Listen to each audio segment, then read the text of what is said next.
రాముడు సీత మరియు లక్ష్మణ్ను 14 సంవత్సరాల వనవాసాన్ని ప్రారంభించి అడవుల్లో ప్రవేశిస్తారు.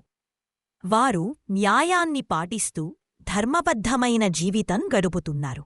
ఒకరోజు రాముని వివాహం కావాలని కోరుతుంది. ఆమె రామున కాదని ప్రయత్న చేసింది. లక్ష్మణుడు ఆమె ముక్కును కోసి శిక్షిస్తాడు. శూర్పణఖ తన సోదరుడు ఖరుడిని రాముడిపై దాడి చెయ్యమంటుంది. ఖరుడు, దూషణుడు పెద్ద సేనతో వచ్చి యుద్ధం చేస్తారు. రాముడు ధైర్యంగా పోరాడి ఖర దూషణులను సంహరిస్తాడు. శూర్పణఖ తన అవమానాన్ని రావణుని చెప్పి రావణుడు మారీచుని మాయమృగంగా మారమని ఆదేశిస్తాడు. మారీచు ఆ మృగాన్ని తీసుకురమ్మంటుంది. రాముడు అది కోసం వెళ్తాడు.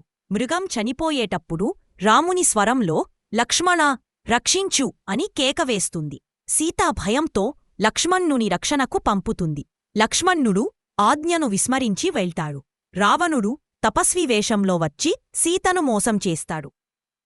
రావణుడు తన అసలైన రూపం ప్రదర్శించి సీతను బలవంతంగా రథంలో ఎక్కించి లంకకు తీసుకెళ్తాడు.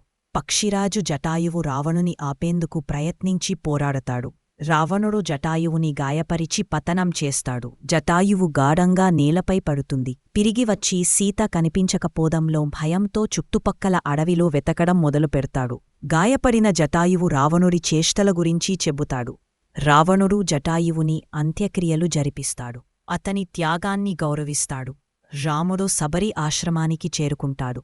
ఆమె భక్తితో పలుకరించి ఫలాలతో ఆతిథ్యమిస్తుంది. ఈ కథలో ఇకపైన రాముని అన్వేషణలో హనుమంతుడు ముఖ్యపాత్ర పోషిస్తాడు. ఆయన్ని ఎలా కలిశారు అనే కథ తర్వాతి భాగంలో తెలుసుకుందాం. ఈరోజు భాగం ఇక్కడ ముగుస్తుంది. తదుపరి ఎపిసోడ్లో హనుమంతుడు కిష్కింధ వానరసేన గురించి తెలుసుకుందాం. మర్చిపోకుండా ఛానల్ను సబ్స్క్రైబ్ చేయండి.